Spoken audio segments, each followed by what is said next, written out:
Assalamualaikum warahmatullahi wabarakatuh. Ketemu lagi dengan Ibu. Semoga tidak bosan ya. Nah, kemarin kita mempelajari tentang apa itu klasifikasi zat. Hari ini kita akan mempelajari tentang apa itu perubahan zat. Tujuan pembelajaran hari ini yang pertama, mengidentifikasi macam-macam perubahan zat.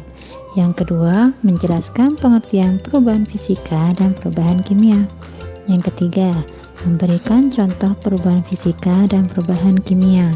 Yang keempat, menyebutkan ciri-ciri perubahan fisika dan perubahan kimia. Yang kelima, membedakan ciri-ciri perubahan fisika dan perubahan kimia. Dan yang terakhir, memberikan contoh soal perubahan fisika dan perubahan kimia. Perubahan zat merupakan alih dari wujud zat, baik karena pengaruh kondisi maupun zat lain yang mengenainya. Berdasarkan sifat dari zat tersebut, perubahan zat itu berlangsung melalui dua cara, yaitu yang pertama perubahan fisika, yang kedua perubahan kimia. Perubahan fisika yaitu perubahan zat tanpa mengubah sifat aslinya dan tidak menghasilkan zat baru, serta dapat dikembalikan ke wujud semula meskipun tanpa melalui reaksi kimia atau reversible. Contohnya, kayu diubah menjadi kursi. Yang kedua, beras diubah menjadi tepung beras. Yang ketiga, gula dilarutkan dalam air. Perubahan fisika memiliki ciri-ciri sebagai berikut. Yang pertama, perubahan wujud. Yang kedua, perubahan bentuk dan ukuran. Yang ketiga, perubahan dari pelarutan. Yang keempat, perubahan dari aliran energi. Yang kelima, ekstraksi. Perubahan wujud zat adalah perubahan yang terjadi pada suatu benda dengan bentuk yang berbeda karena beberapa faktor. Perubahan wujud zat karena pengaruh suhu dapat berwujud padat, cair, ataupun gas melalui proses pemanasan ataupun pendinginan. Nah, panah yang berwarna merah itu menunjukkan zat memerlukan kalor ataupun mengalami pemanasan. Sedangkan panah yang berwarna hitam itu melepaskan kalor, yang berarti merupakan proses pendinginan. Perubahan wujud yang pertama yaitu mencair. Mencair merupakan perubahan wujud benda padat menjadi benda cair. Sebuah benda bisa mencair karena adanya panas ataupun kalor. Menaikkan suhu melalui pemanasan berarti memberikan energi untuk partikel sehingga partikel dapat bergerak lebih cepat. Akibatnya, ikatan antar partikel akan berkurang kekuatannya sehingga terbentuklah zat cair. Contoh, saat makan es krim di hari yang panas, es krim akan lekas mencair. Kondisi suhu yang berlebihan seperti terkena sinar matahari langsung akan menjadi penyebab umum es krim cepat mencair. Yang kedua, membeku.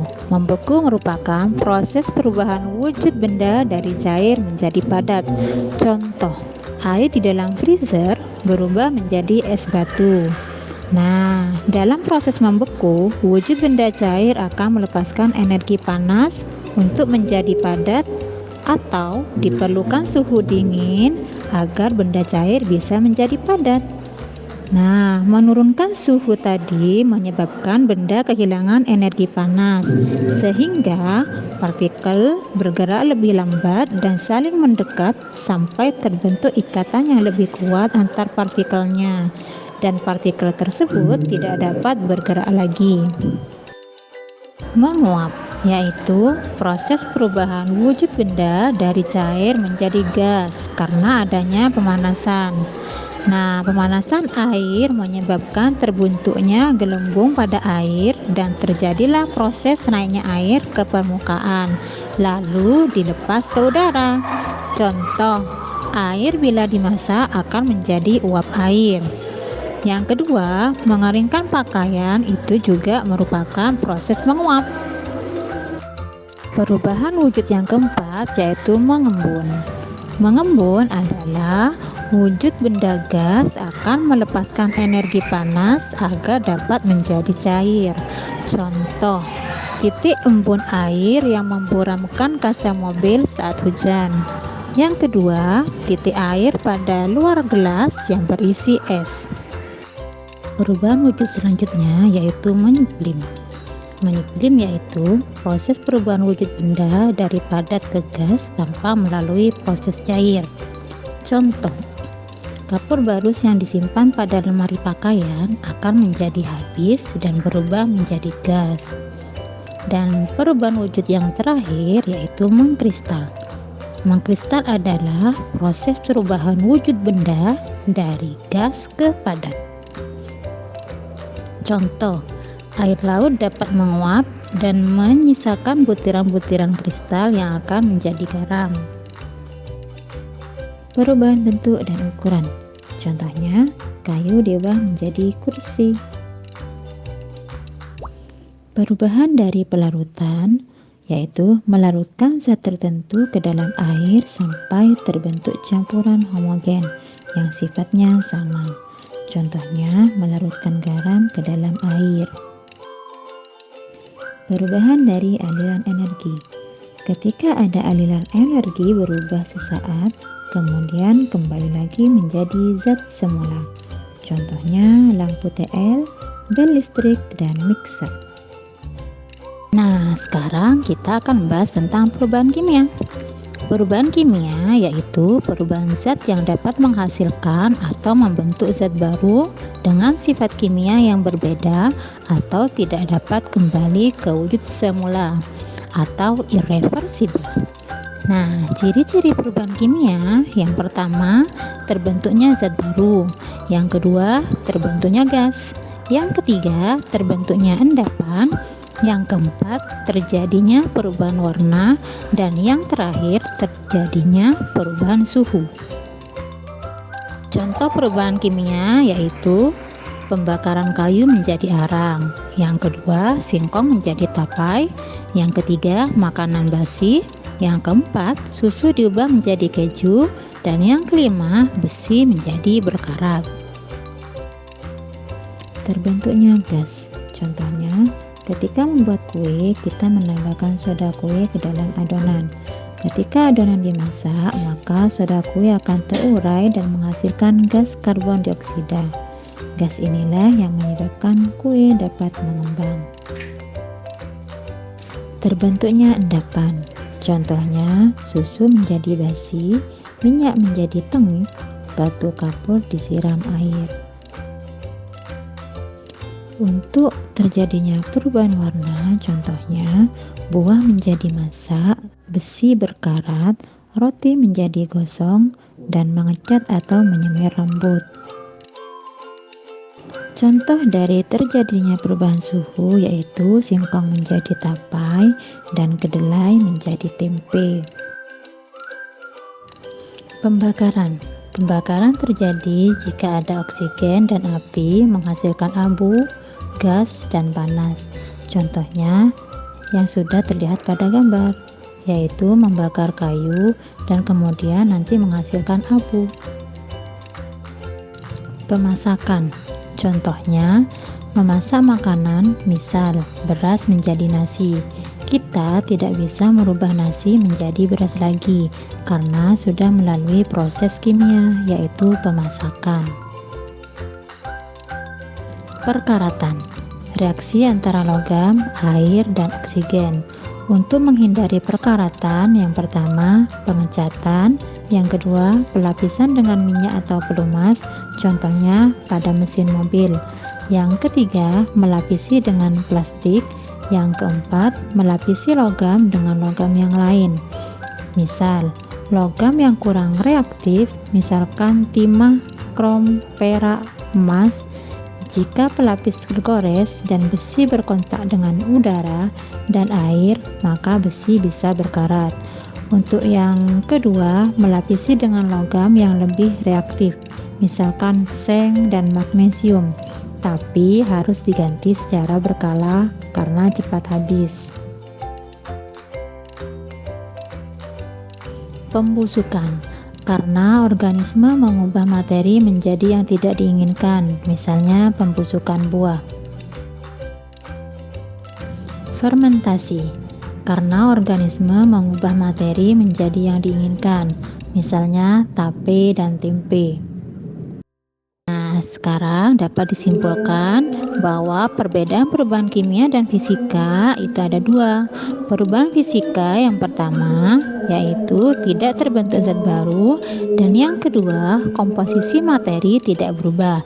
Sedangkan pada perubahan kimia itu terbentuknya zat baru, yang kedua komposisi materi sebelum dan sesudah reaksi mengalami perubahan atau perbedaan. Nah, sekarang Ibu kasih contoh soal agar kalian bisa dapat lebih memahami materi yang sudah dipelajari.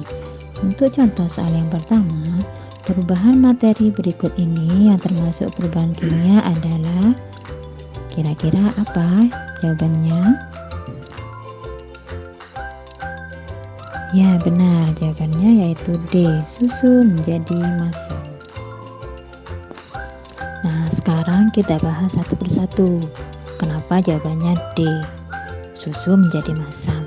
Nah, sekarang perubahan kimia itu kan perubahan yang terjadi karena adanya zat baru atau menghasilkan zat yang baru. Nah, untuk A kenapa salah? Karena air menguap karena pemanasan itu termasuk perubahan fisika, karena yang berubah itu wujudnya, tidak menghasilkan zat yang baru, yaitu air menguap dari bentuk uap menjadi gas, yaitu pemanasan. Nah, untuk yang B itu juga termasuk perubahan fisika karena tidak menghasilkan zat yang baru, tapi hanya bentuknya saja, dari gula yang awalnya padat menjadi air atau menjadi larutan dalam air. Itu gula melarut dalam air. Untuk yang opsi C, beras digiling menjadi tepung, yaitu hanya bentuknya saja yang berubah, yaitu beras yang awalnya jadi padatan menjadi tepung, menjadi butiran atau serbuk, kayak serbuk gitu. Nah, untuk yang E, es yang dipanaskan akan mencair. Nah, ini juga termasuk perubahan fisika, yaitu perubahan wujudnya dari padat yaitu es menjadi cair. Seperti itu ya penjelasannya. Jadi jawaban yang benar tadi susu menjadi asam atau susu menjadi masam, yaitu D. Untuk contoh soal yang kedua, yaitu peristiwa yang menunjukkan perubahan fisika adalah A. Padi menguning, B. Singkong menjadi tempe, C. Kayu terbakar, D. Gula dilarutkan, dan E. Besi berkarat. Kira-kira apa jawabannya? Jawaban yang benar yaitu D. Gula dilarutkan. Nah, sekarang untuk soal yang nomor 2. Kenapa jawaban yang benar itu gula dilarutkan? Nah, sekarang untuk soal nomor 2 itu kan peristiwa yang menunjukkan perubahan fisika. Nah, perubahan fisika itu kan perubahan yang tidak menghasilkan zat yang baru, kebalikan dari perubahan kimia. Untuk opsi A, padi menguning. Nah, ini kan karena adanya perubahan warna dari padi. Kalau padi masih muda itu kan masih hijau, itu kan padi menguning, berarti kan adanya perubahan warna. Jadi padi menguning itu artinya padi itu sudah masak atau sudah siap panen, seperti itu. Untuk yang B, singkong menjadi tape. Ini kan terjadinya fermentasi, adanya zat baru, yaitu merupakan perubahan kimia, singkong menjadi tape. Untuk yang opsi C juga termasuk perubahan kimia karena adanya zat baru, yaitu kayu terbakar. Dari kayu yang awalnya padat menjadi atau menghasilkan zat baru, yaitu berupa abu tadi. Kalau kayu terbakar itu kan lama-lama akan hilang atau menjadi abu kayunya. Nah, untuk yang E, besi berkarat, itu termasuk perubahan kimia juga, yaitu adanya zat baru, yaitu berkarat, karatan tadi. Seperti itu ya penjelasannya. Jadi jawaban yang benar untuk peristiwa yang menunjukkan perubahan fisika itu gula dilarutkan. Karena gula dilarutkan itu tidak menghasilkan zat baru, tapi perubahan wujudnya saja. Seperti itu, sudah jelas ya. Contoh soal ketiga. Berikut ini peristiwa yang merupakan perubahan kimia kecuali A. Pembakaran kayu, B. Makanan menjadi basi, C. Besi berkarat, D. Kapur barus menjadi gas, E. Daging membusuk. Jawaban yang benar yaitu D. Kapur barus menjadi gas. Sekarang contoh soal yang nomor 3. Berikut ini peristiwa yang merupakan perubahan kimia kecuali. Nah, kenapa jawabannya kok D. Kapur barus menjadi gas? Nah, di sini kan pertanyaannya kecuali. Berarti yang bukan perubahan kimia, alias ini yang ditanyakan yang merupakan perubahan fisika. Makanya jawabannya D. Kapur barus menjadi gas. Tidak menghasilkan zat baru, hanya wujudnya saja. Dari kapur barus menjadi gas, hanya wujudnya. Makanya jawabannya D. Nah, kenapa A? Pembakaran kayu tidak termasuk perubahan fisika? Karena pembakaran kayu seperti yang dibahas tadi pada soal yang nomor 2, kayu terbakar itu kan menghasilkan abu, menghasilkan zat yang baru. Jadi pembakaran kayu itu termasuk perubahan kimia. Sedangkan pada pertanyaannya itu yang ditanya yang termasuk perubahan fisika, seperti itu. Untuk yang B, makanan menjadi basi. Ini juga termasuk perubahan kimia karena menghasilkan zat yang baru. Begitu juga besi berkarat. Besi berkarat itu menghasilkan zat yang baru karena adanya reaksi dari besi, oksigen, dan air. Makanya menghasilkan zat yang baru. Untuk yang E, daging membusuk, sama dengan opsi B, menghasilkan zat yang baru. Termasuk juga perubahan kimia. Nomor 4. Perubahan kimia ditandai dengan hal-hal berikut ini, kecuali A. Perubahan suhu, B. Perubahan warna, C. Terbentuknya gas, D. Terbentuknya endapan, dan E. Perubahan wujud. Ayo, kira-kira apa jawabannya? Ya, benar sekali. Jawabannya yaitu E. Perubahan wujud. Nah, untuk contoh soal yang nomor 4, ini perubahan kimia ditandai dengan hal-hal berikut ini kecuali. Kenapa jawabannya kok perubahan wujud? Karena di sini memang yang ditanya itu berarti tanda dari perubahan fisika. Karena di sini ada kecualinya. Berarti yang ditanya perubahan fisika itu yang mana? Jawabannya kan yang E, perubahan wujud. Seperti yang dibahas tadi di depan, perubahan wujud itu pada perubahan fisika itu kan dari mencair, membeku, menguap, menyublim, dan yang lainnya.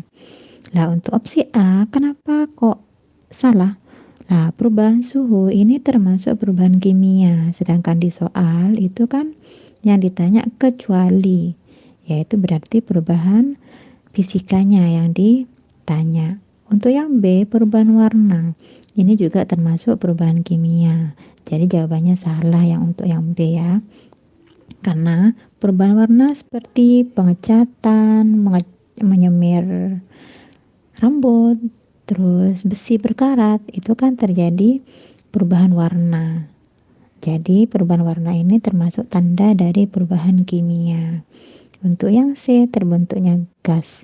Ini juga tanda dari perubahan kimia, yaitu menghasilkan zat yang baru. Sedangkan terbentuknya endapan juga termasuk perubahan kimia. Ya, seperti yang dibahas tadi, ada reaksi-reaksi tertentu yang membentuk endapan. Jadi jawaban yang benar yaitu perubahan wujud. Karena yang ditanya pada soal itu kecuali, berarti yang ditanya perubahan fisikanya. Seperti itu. Paham ya? Contoh soal yang terakhir yaitu nomor 5. Di antara perubahan berikut ini yang dapat membentuk gas adalah A. Proses fotosintesis, B. Pengecatan, C. Perkaratan, D. Menyemir rambut, dan E. Korosi. Ya, 100 untuk kalian. Jawaban yang benar yaitu A, proses fotosintesis. Sekarang contoh soal yang terakhir yaitu nomor 5. Di antara perubahan berikut ini yang dapat membentuk gas adalah. Nah, tadi kan jawaban yang benar proses fotosintesis. Kenapa B, pengecatan itu salah? Karena pengecatan ini tidak membentuk gas, tapi perubahan warna. Sama dengan perkaratan, ini termasuk perubahan warna. Ya. Untuk yang D, menyemir rambut, ini juga perubahan warna. Jadi opsi B, C, dan D itu termasuk perubahan warna semua, tidak membentuk gas. Seperti itu. Untuk yang korosi juga perubahan warna. Jadi semuanya B, opsi B, C, D, dan E itu tidak membentuk gas, tapi hanya membentuk merubah warnanya. Warnanya saja yang berubah. Seperti itu. Jadi jawaban yang benar itu proses fotosintesis. Seperti itu. Sudah paham ya? Semoga sudah paham semua dan tambah pintar. Terima kasih.